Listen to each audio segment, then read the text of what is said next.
Hello. Oh, before we get started, Google Slides does not have spell check.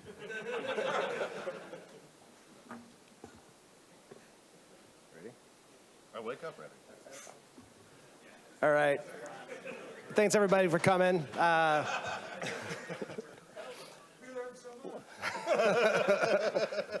Welcome to High Volume Small Batch Production with the one and only, Ryan Demler, thank God. Yeah, take it away. Great. Thank you for coming here, except for the 90% of the faces I recognize in here. Y'all can leave. So this is the way small volume or high volume small batch production. For those of you who are unfamiliar, Community Beer Works we're based in Buffalo, founded in 2012. We started out with a 1.5 barrel cyclobrew system. So when I'm talking about small batch high volume, we're talking about between homebrew size and I'll say like 5 barrels in what we would previously say nano category, but now more and more seemingly a viable micro option, debatably. Ooh. Hey-o. All right, so what are some of the appeals? And we're gonna go through here and, if you have questions, save them for the end, please. Or shout them out, whatever. Kevin's here to moderate. So one of the big appeal for small scale production, as for a lot of the folks who get into the industry, is like the low cost of entry. It's relatively low cost to innovate and create new beers, right? So if you're only bringing a barrel or a barrel and a half, how much grain are you really using versus if you're innovating at 20 or 100 barrels?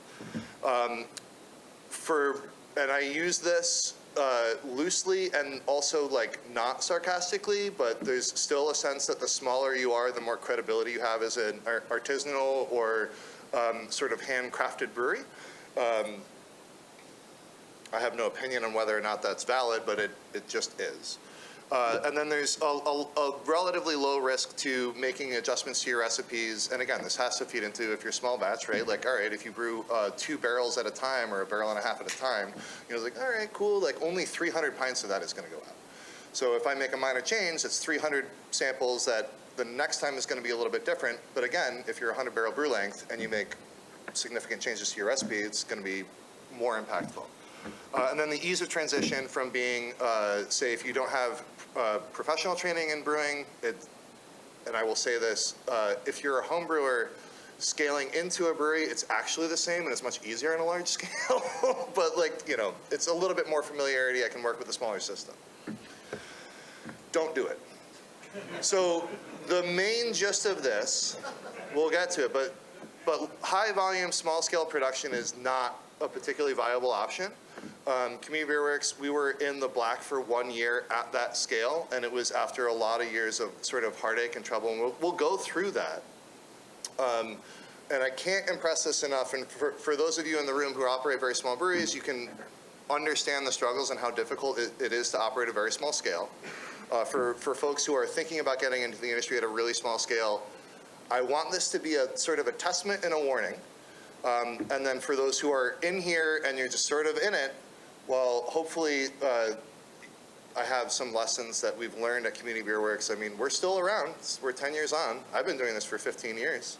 I know I'm still young and beautiful looking, but So, but the gist of this is just don't do it. Oh, we're gonna go back. No, I don't know how this works. Fuck.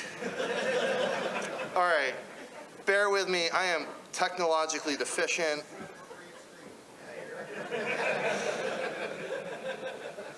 Hold on. Yeah, I need somebody who understands how computers work. All right, we're gonna start over again. Oh, it's only gonna get worse, folks. Yeah, somebody's gonna edit this, right? All right. So just sort of a brief story of CBW. We were founded in 2012. We started on cyclobrew 1.5 barrel 3-vessel system.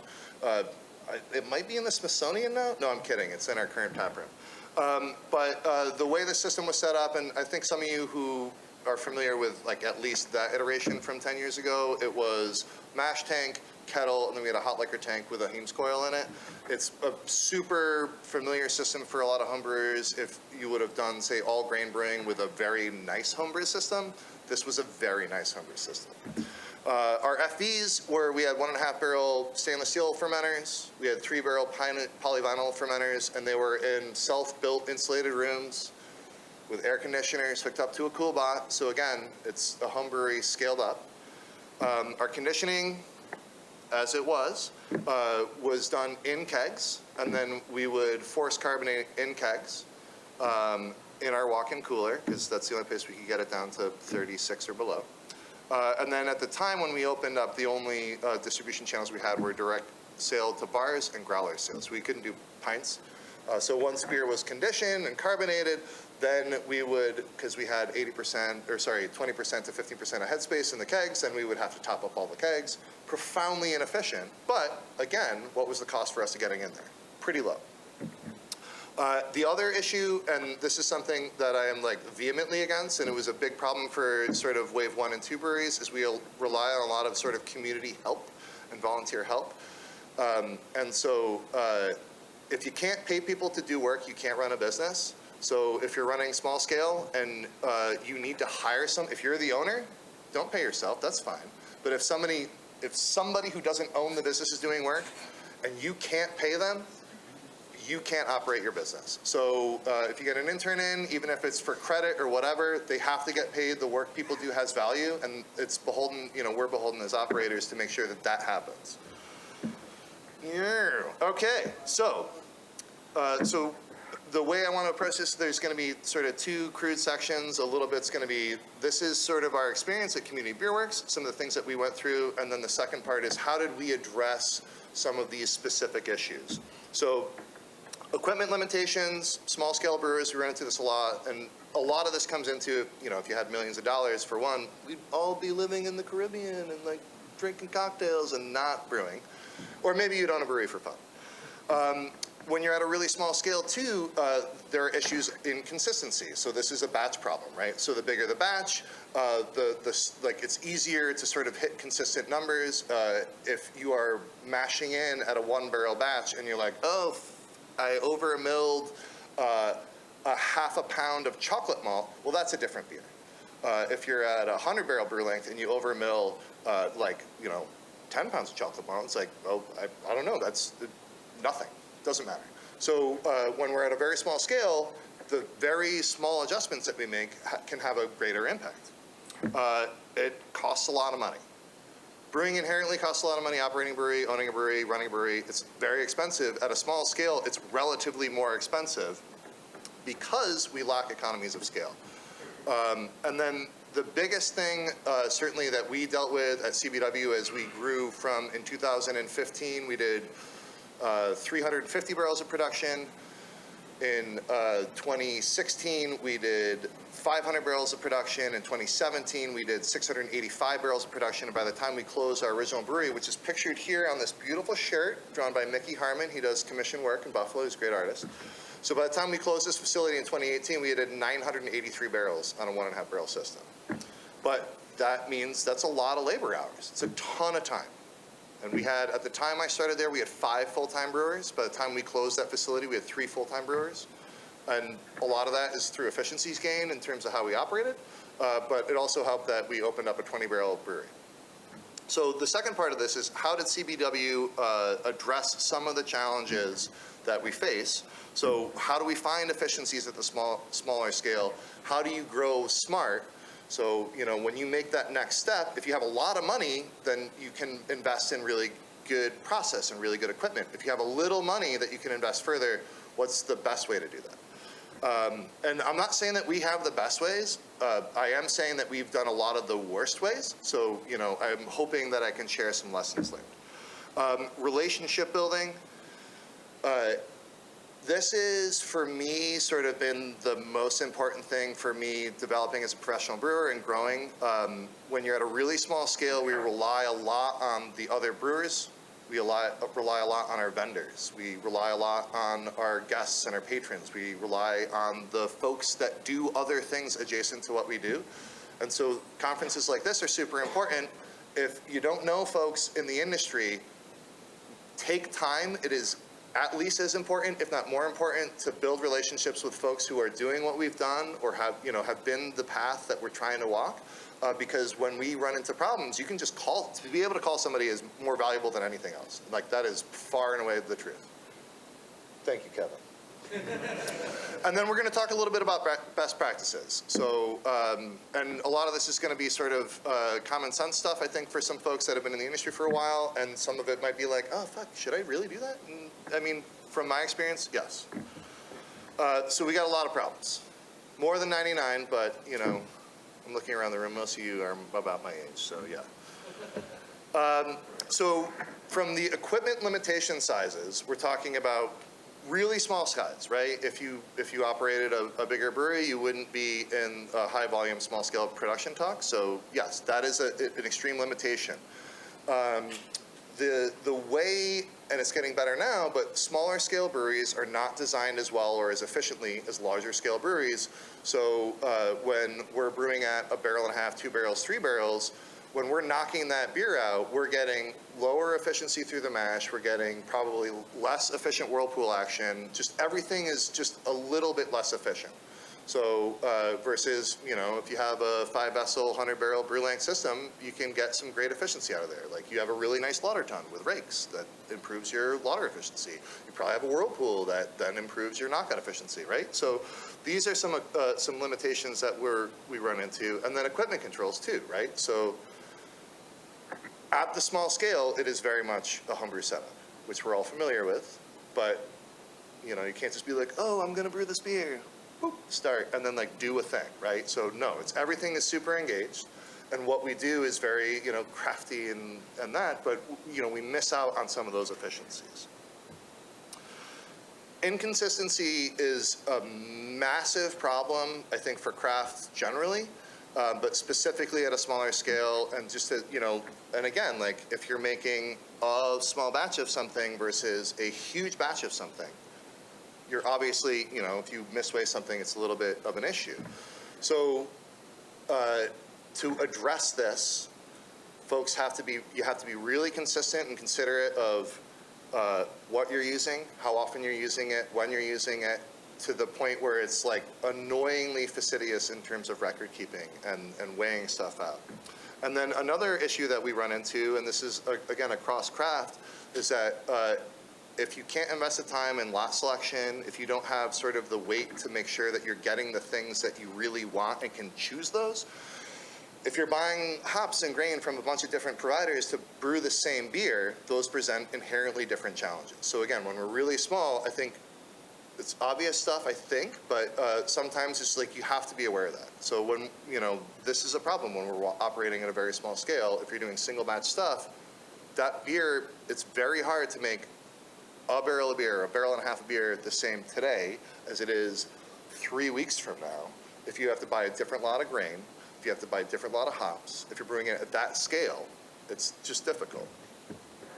High costs. So again, everyone should be aware, opening up a brewery is expensive. You need all of the things at a small brewery that you need at a large brewery, right? You still need to be able to treat your water. You still need to have good drainage. You still need to have high amperage electric. You still need to be able to do all of the things at the small scale that large scale breweries require. And again, therefore, it is inherently more expensive to make beer at a smaller scale than it is to make beer at a larger scale. Feeds into the relative cost of grain. If you have a silo, well, now you're spending 30 to 40% less than if you're buying a pallet of grain. If you're contracting for hops years out in advance, you get a better price. You get to work with farmers. You get to work with your hop purveyors. If you're at a very small scale, you're like, I'm gonna buy this shit on spot. I'm not gonna buy 80 pounds or 122 pounds at a time. I'm gonna buy 11 pounds at a time. Well, that's more expensive per pound. So these are all things that everyone needs to be taken into consideration. And I'm not going to talk to you about how to make money, because like that is not my specialty. But I would recommend everyone gets really proficient in spreadsheets and talks to much smarter accounting folks than I. And then the big part about this is economies of scale, or as my economics teacher would have said, economies of scale. So we operate at these very small economies of scale, right? So when we're buying small amounts, we can't really leverage anything. And when you're a huge brewer, you can leverage a lot of stuff. So if you're a craft brewer and, oh, I run a small tap room and we're going to start crowling up our beer. Cool. How many crowlers are you going to buy? Where are you going to store them? Are you going to buy a pallet of crowlers? Probably not, because you're not that big. So how do you get those?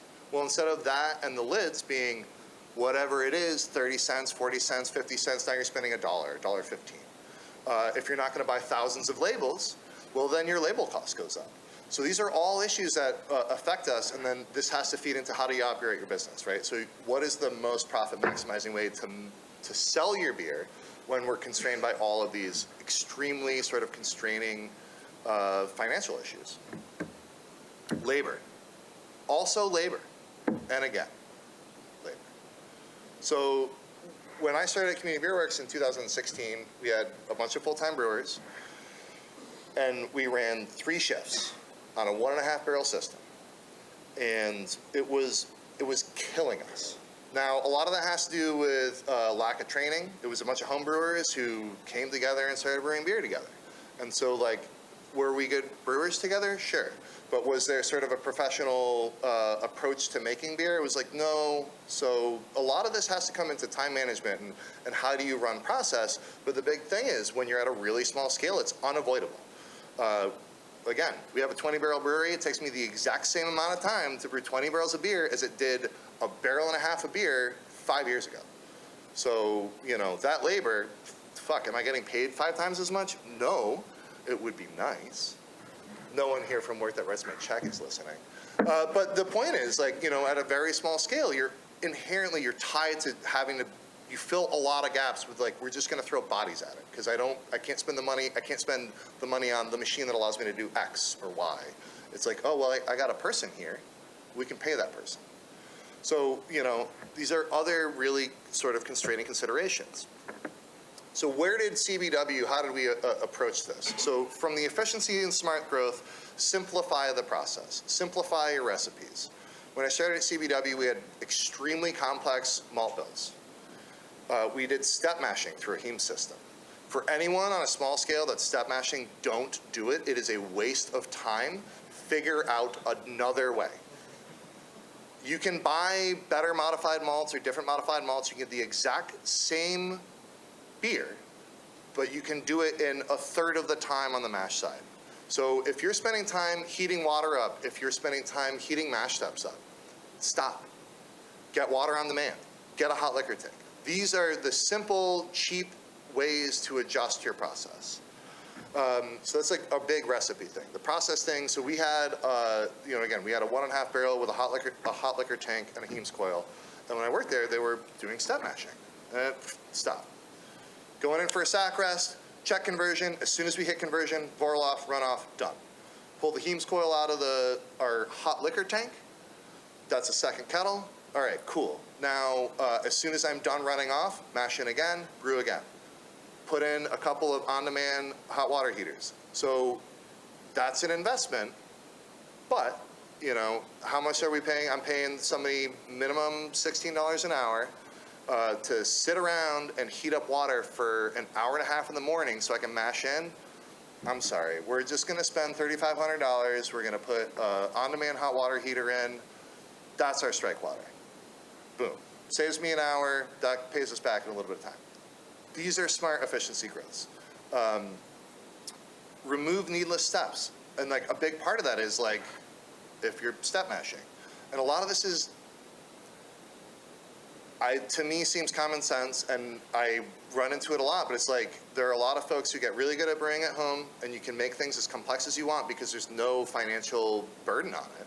But as soon as you get into a productive mode, like that sucks up a lot of time. So, you know, simplify what you're doing. Make sure that whatever you're doing as quickly as possible. When you're looking at incremental growth investments at a really small scale, it's hard, and we ran into this, it's really hard to determine what the best way to spend your money is.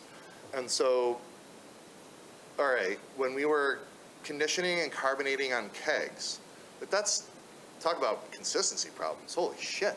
So like, I got head pressure on kegs, crudely approximately the same fill level, like I'm not going to check carb on every friggin' keg. So what was the most efficient way for us to spend our money then? Get a couple of bright tanks. Get a couple of bright tanks a little bit bigger than our fermenters, so I can say brew 2 batches of brown ale, and then we can blend it together. And then that's going to save me some efficiency, and if we grow up, then I have a bright tank that I can blend into with my new system. So things that you can use in the future, and I'm not saying like you have to say like, oh, if I can't brew 20 barrels of beer into this, I shouldn't buy it, because like clearly that's not the case for a lot of us. But you know, when we moved on to out of our fermentation bays controlled by a cool bot, we bought glycol chilled 7-barrel fermenters. Brew 5 times into that. Boom. It's full. That's 1 day of production. I have a full tank, and that resolves some of my inconsistency issues. I can crash it. It makes a lot of things, you know, at least from our end, a lot more smooth and a little bit more consistent and reliable. The other thing is, and it's again hard to see, but if you're going to spend a lot of money on something, make sure that that's something that you can use beyond whatever this step is. So if you're going to invest in, say, a nice water filter setup, and it can only handle whatever it is that you're brewing right now, I don't know, maybe spend a little bit more money and invest in that, right? Like get that next size up, because God forbid you have good growth and then you have to replace all of these things that you just put in. And this brings me to the best equipment that you can afford. That does not mean like I'm going to get a Rolex. It means like what is the equipment that is going to give me the biggest return immediately and also is going to continue throughout. So for Community Beer Works, for the longest time, we were cleaning kegs at another brewery because we didn't have a keg washer. Keg washers are expensive. Keg washers require infrastructure. They require an air compressor and filters and bulk CO2 feeds and drains and water and chemicals. And so like, all right, well, instead of investing in a keg washer first, because that's really expensive, maybe we're gonna, and we invested in our bright tanks. And then we really stressed our relationships with our friends using their keg washers. And then it was like, oh, now our next big investment is keg washer, air compressor, filters. Now it's like, okay, cool. And now we can pay it forward too. Oh, Jim, who opened up down the street, doesn't have a keg washer. We can wash your kegs for $2.50 a piece. The 7-barrel fermenters we still use today at our 20-barrel brewery. I can brew a batch of beer, split it 3 ways, hop, yeast different. Like that wasn't necessarily the plan, but we knew that we would be able to move them or use them moving forward. Relationship building. And again, for me, this is the most important thing in my professional development and career. There are a lot of folks that I know in this room, and I have invested a lot of time in that. New York is one of the most, if not the most welcoming sort of craft beer scene in the country. Our industry is very open and very welcoming. And so when you have questions as silly or small or goofy or ridiculous or complicated as they are, somebody in this room or in this building knows more than you or I do. They've done it a bunch of times, and they are more than happy to share their stories. Successes, failures, whatever. I can't stress this enough. The only way Community Beer Works was able to survive and grow as a small brewery is because we had really good relationships. We have very good relationships with other breweries in our region and around the state, unless Carl is here and then he'll tell you otherwise. No, it's, and then beyond that, it's your vendors, right? So I'm not going to call out specific people, but like your gas vendor can be a very good resource for you. And if you have questions about gas and the folks that sell you gas can't answer those for you, maybe you need a new gas vendor. Chemical people. If you can't have a good conversation with your chemical providers and they can't tell you why things aren't working or what will help you, then you really need to invest in a new chemical provider. These are folks that we're going to spend what limited resources we have with. They are supposed to be much better educated and smarter for us. We're paying them not for a service, we're paying them as a resource. Use everyone that you meet as a resource. So when your grain folks, if you have questions for your grain people, like ask them questions, build good relationships. At a smaller scale, I know a lot of folks at the farm level, you have good relationships with your farmers. Talk to your farmers, talk to your maltsters. Dennis is out there, he's a really nice guy. Ted is out there, he's a really nice guy. They're gonna answer questions, but these folks aren't going to engage with you necessarily unless you engage with them first. So make sure that you take all of the time and energy that you have available to really build up those relationships. And again, this goes into not just being able to answer questions, but like, fuck, I need to borrow your equipment. Can you loan me your equipment? Can you help me out with this? And everyone's going to help everyone, but you just got to ask. So building relationships is important. If anyone's leaving before the awards ceremony today, I encourage you not to. Just, make a friend. So that goes through brewers, suppliers. Accounts are another good thing. It's a different scene now than it was 5 years ago, 10 years ago, 20 years ago, certainly. There's some older people in the room that can speak to that, Kevin. But, yeah. Years ago, actually, if you find out how easy it was to get craft on tap lines in the 70s, because it wasn't.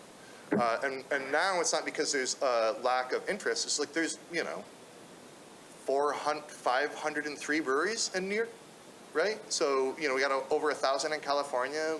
We got we're knocking on the door 8,000 in the country, or 10,000 in the country, whatever it is. It's crazy.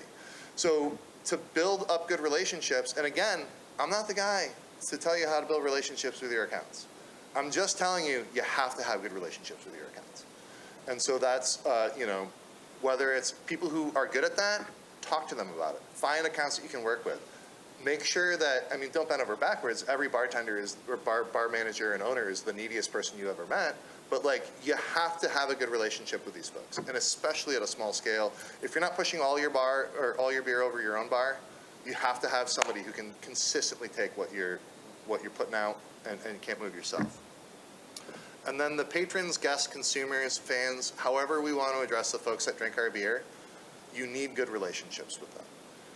Part of this, and I think part of what is going to provide success, especially at a really small scale, is you want to encourage the folks that like your beer to come back and often, and you want to make sure that you engage with these folks. I would argue that the folks who come into your establishment and drink your beer and are critical about it, these are the folks that you need to engage with more.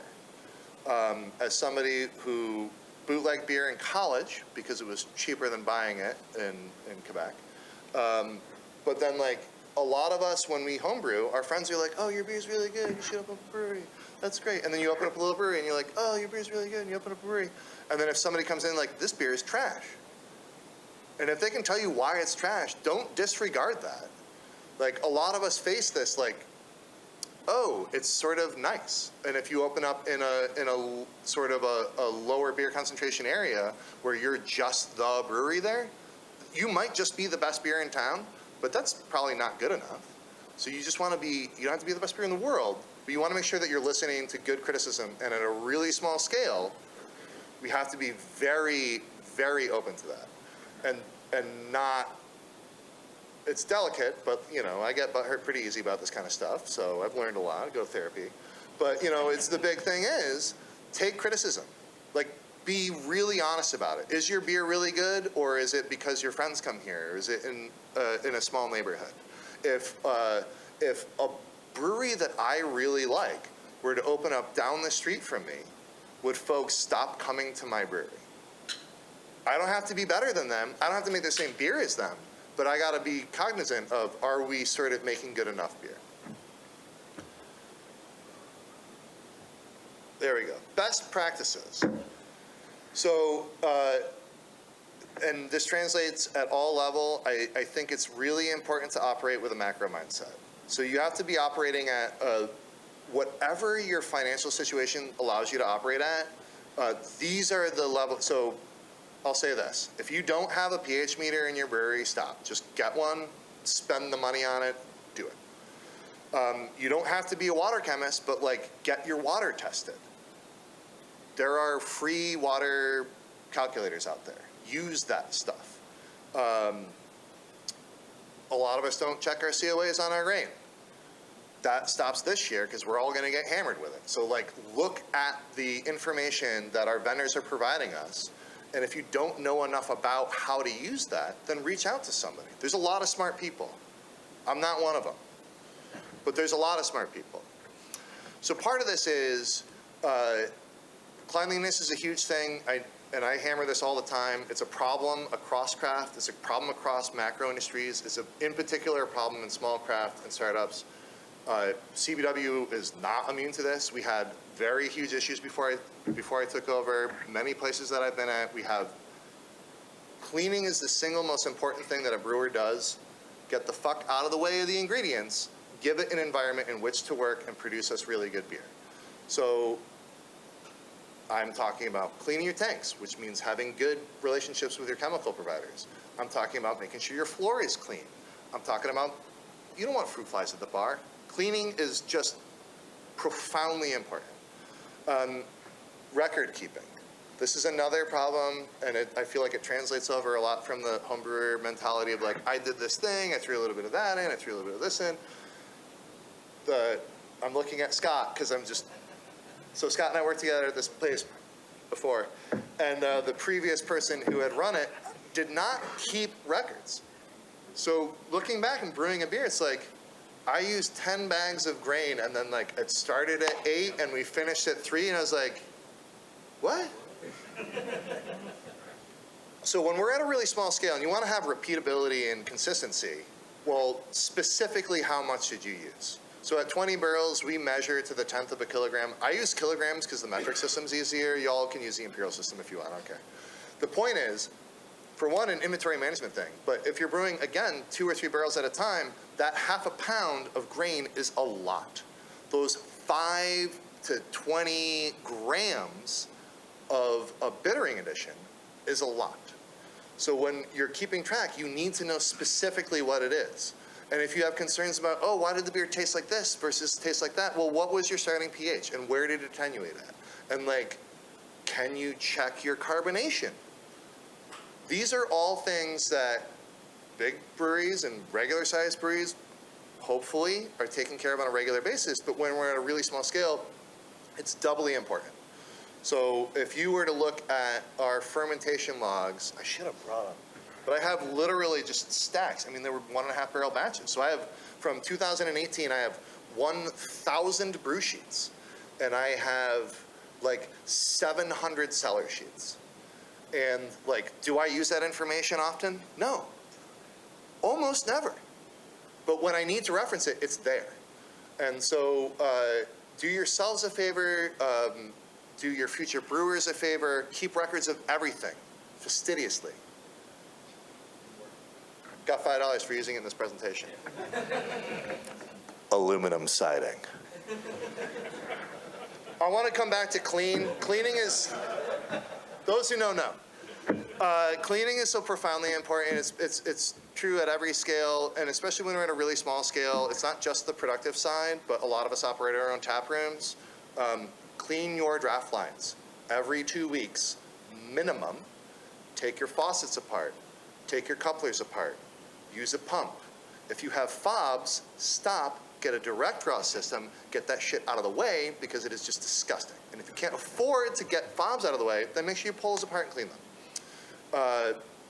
I bring this up with our staff all the time. I spend a lot of time, I've been doing this professionally, making beer for 14 years. I take a lot of pride in what I do. What I don't need is somebody fucking it up on the last 100 feet. We got it in the keg. It's great in the keg. Just get it from there to the glass. So if you're running a tap room, make sure your staff understands how to clean glass properly. The National BA has a wonderful thing on clean beer, or beer clean, sorry. So like, it's free. Just go to the website, download the stuff. Like, clean your glassware, clean your draft lines, clean your taps. Make sure your staff knows how to do that. Make sure folks know how to pour the beer properly. It's profoundly important, and it's something that I used to take for granted until I sit and watch the folks on the retail side of the bar. I'm like, no! And simplify and standardize everything. If there's not a written way to do it, then the way to do it doesn't exist. I tell my staff this all the time. If you didn't email me this, if I can't look it up, it literally didn't happen. History only exists if we record it. We only know what we're doing if we write it down. It's so, so important. When you're running a cleaning cycle, have just a sanitation log for your tank. Does it seem stupid and onerous? Yes. Is it important? Absolutely. Because as you grow and as you're hiring more people, so long as we keep the systems the same, there's nothing better than changing shifts. And instead of having a 30-minute conversation, be like, what did you do? Where are you at? What's going on right now? You can be like, peace, I'm out of here. And then the second person can come in and be like, I know this is at this, they've done this. Because all I can do is just like look at what we've written down. You got to standardize stuff. And if it doesn't work, that's fine. But when you change it, make sure everyone is on board with that. Which, it's a hard thing to do. It's easy to say, it's a hard thing to do. We're going through an ERP software program. Echoes is upstairs. I don't want to like pitch it. It's a great software thing, but it's a really fucking hard thing for a brewery that's operated sort of like flying by the seat of our pants for 12 years or 9 years to get into, and like, we're going to run like a business. So when you make really important standardized changes, like it's hard. It starts at the top and you have to make sure everyone's on board. The best way to avoid small batch pitfalls, don't open up a little brewery. Raise more money. And our accountant likes to say, money doesn't solve everything. I like to say that's something that rich people say. It's as an industry that is driven by sort of inspired folks that are really passionate about what we do. We are passionate about making beer and connecting with folks and learning things and creating things and building things and working together. One also has to be passionate about getting money from people who have more of it. So there's, and I'm saying this not in a funny way at all. If at CBW, for the amount of effort we expended producing beer, a barrel and a half at a time, for 7 years, if we had invested a third of that energy and taken money away from rich people, we would have opened up our bigger, more efficient brewery much earlier. And I understand that not everyone is gifted at talking to folks or separating wealthy people from their money, and that is fine. But that's also like, oh, if you're going to bring somebody in your brewery and you're like, you're not really good about getting money out of people, maybe that's your first best hire. Oh, can you take money from, can you convince that rich person to give me money? Hired. Get 10% of that. So that's more or less it. I don't know what we are at timing. I hope we didn't go, oh, we're early. So I got plenty of time for questions. Here's my second to last slide. It's like an old art film. And if you have any questions, the last time I did presentations, I gave Rich Michael's email. Which, it's thebrewer@gmail.com. So if you have any really specific questions that you want smart people to answer, email him because he's much smarter than I am. But if you have questions about small scale, high volume production, if you're a new brewery or an existing brewery that runs into a lot of issues, email me. Don't call me because I will not return your call, and that's why I didn't include my phone. Yeah. But do email me. Feel free. And if you know anyone in this room who knows me, they probably have a lot of bad things to say about me. But the things they will say about me are that I'm probably pretty helpful if you have questions. So on that end, does anyone have any questions? No? Perfect. All right.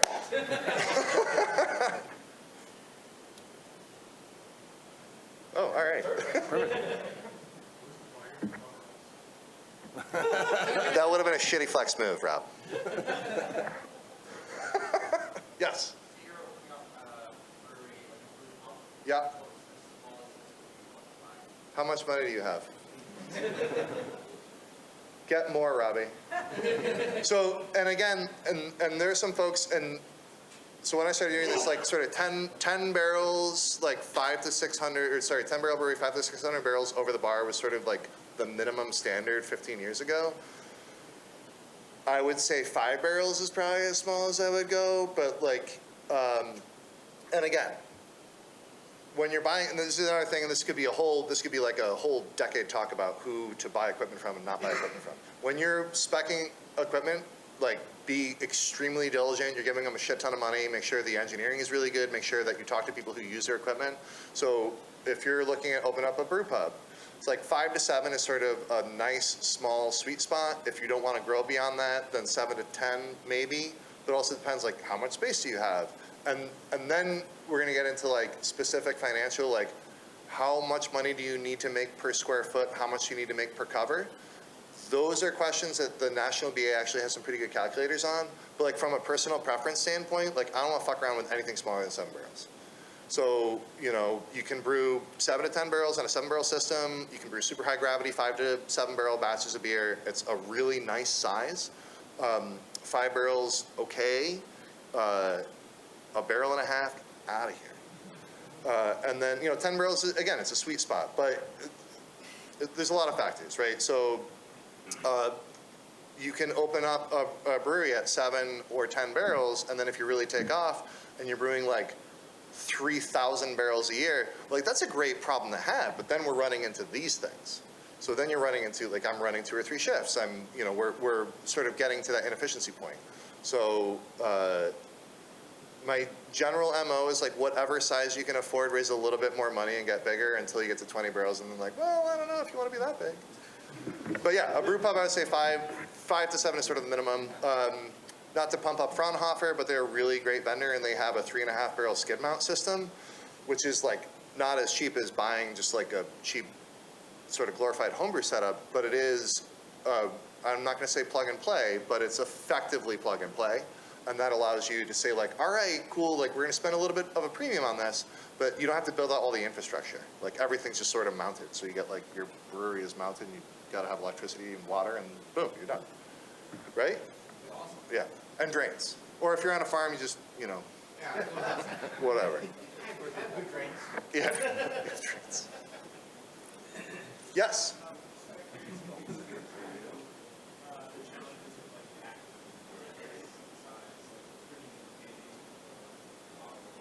Oh, yeah. Full of challenges. So, and this is something, at a very small scale, I'm just like, if you can stick to just draft, it's our best margin, it's our lowest cost to produce. Mobile canning has opened up a huge fucking opportunity for us, but a lot of these folks won't come out for less than 15 or 20 barrels, and that is really hard. Well, yeah, and then if it was like, cool, I'm gonna charge you 75 cents to fill. I'm like, cool, I'm gonna charge, what, $22 for a 4-pack of lager? Get the fuck out of here. So this is where relationship building comes into import, like, greatly. So a lot of folks, and actually Kevin has worked with sort of small scale canning stuff, and there's a lot of folks around here. Years ago it was just growlers, like I'm a growler guy, not anymore, they're gross. But, so if you're looking like, all right, we want to do takeaway beer, like, all right, crowlering is going to be your next lowest barrier. And October's got their smaller setup, so you can do, you know, like the 202s and like, cool.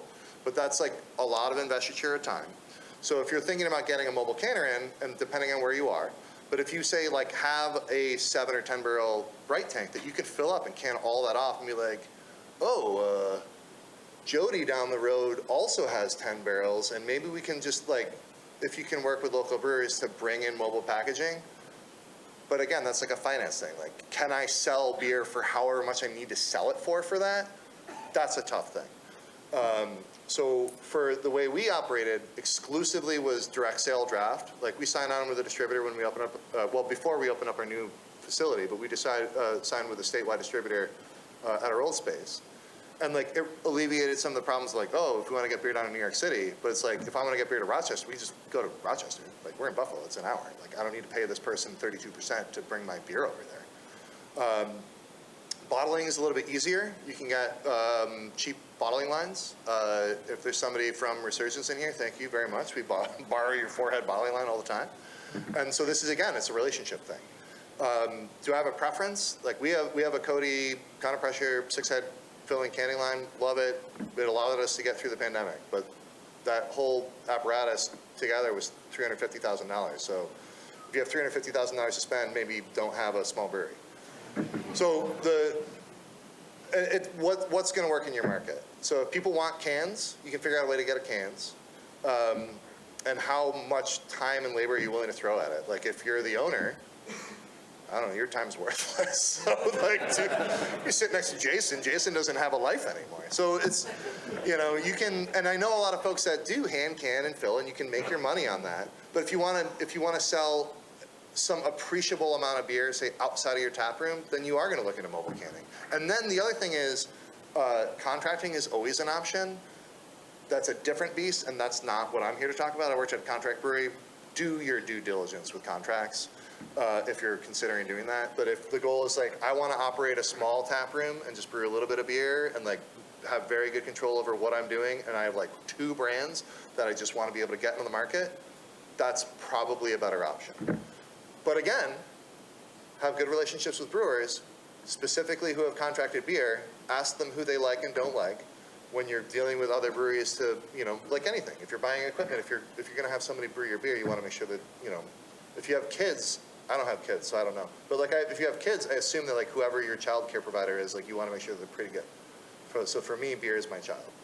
So if I'm going to have somebody brew my beer, like, ooh, I want you to be like very good. Do you have child care requirements? But again, it's, yeah. Right now he's eating a pillow. Any other questions? You can ask me anything now.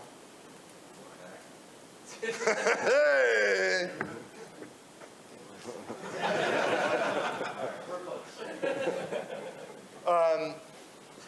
No question, but more of a general statement going along with what you're saying about making relationships, and then also like, getting leg up with equipment, trying to buy catwalks and whatnot.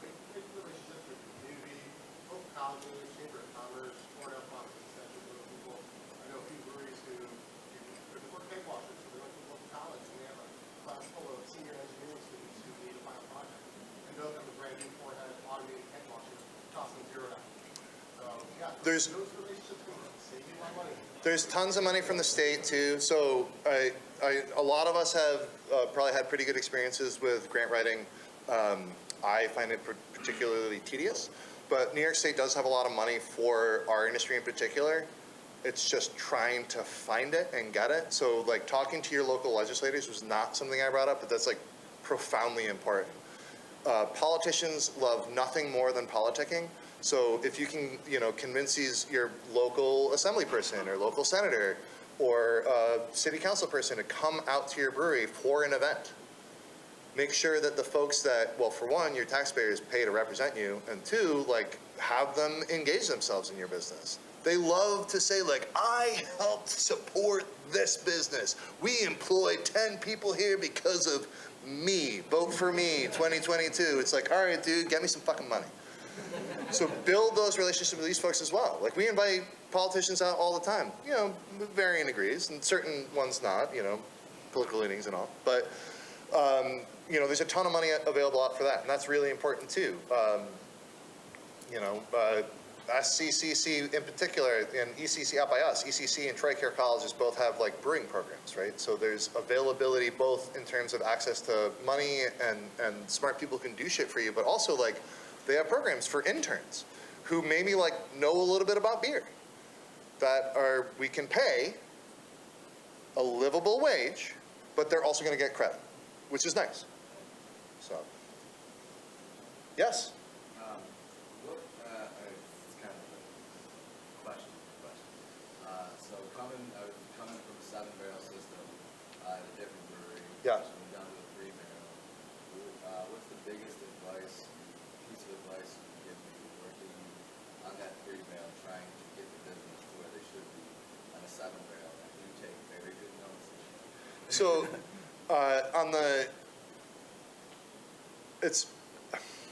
it's an efficiency thing, and it's a numbers thing, right? So, depending on how involved you're, like at varying levels, like I've had to justify, like we should be spending this amount, or we should be charging this amount of money.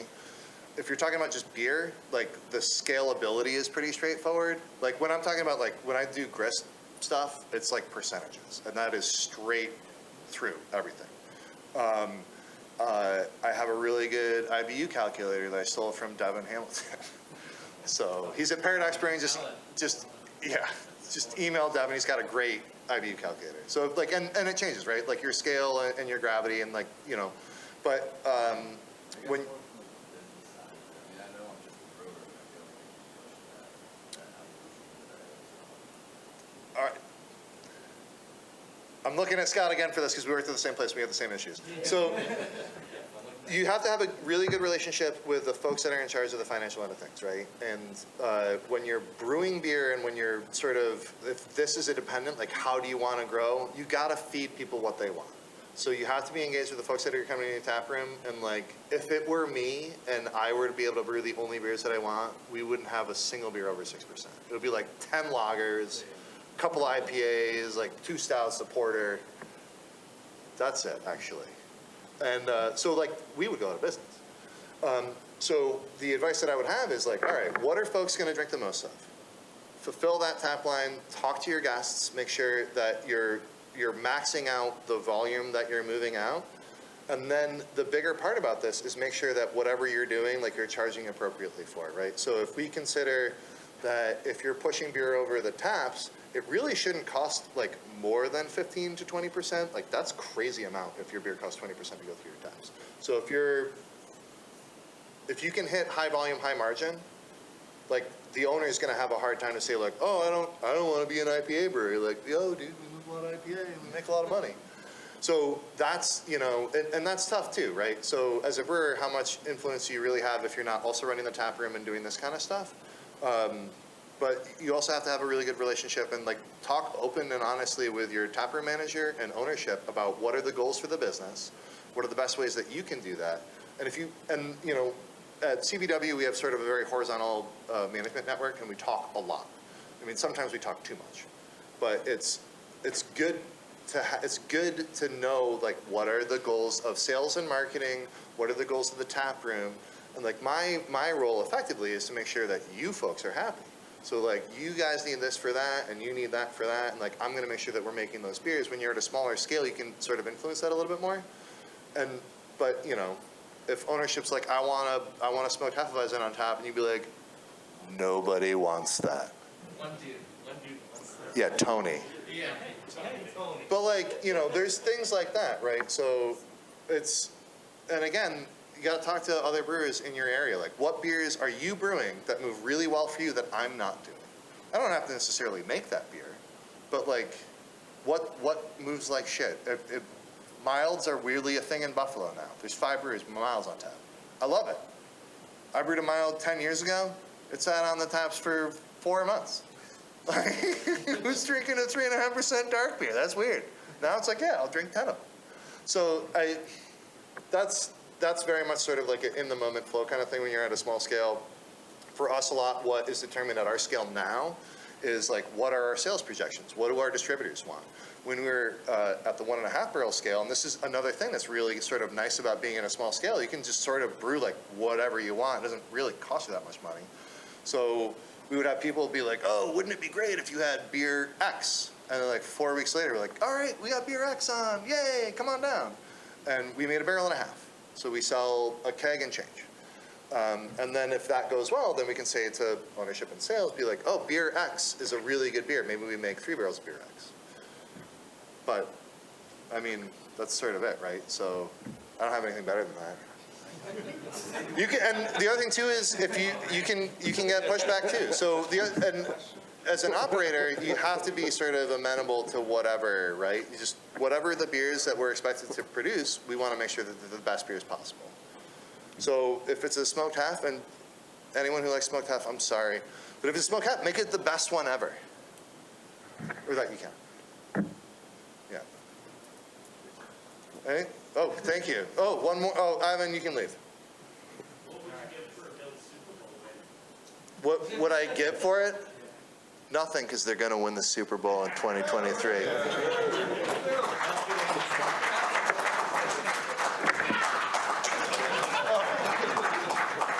I'm wearing my bell shoes, that's why.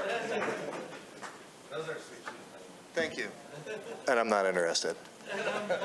Thank you, everybody. If you have any questions, email me.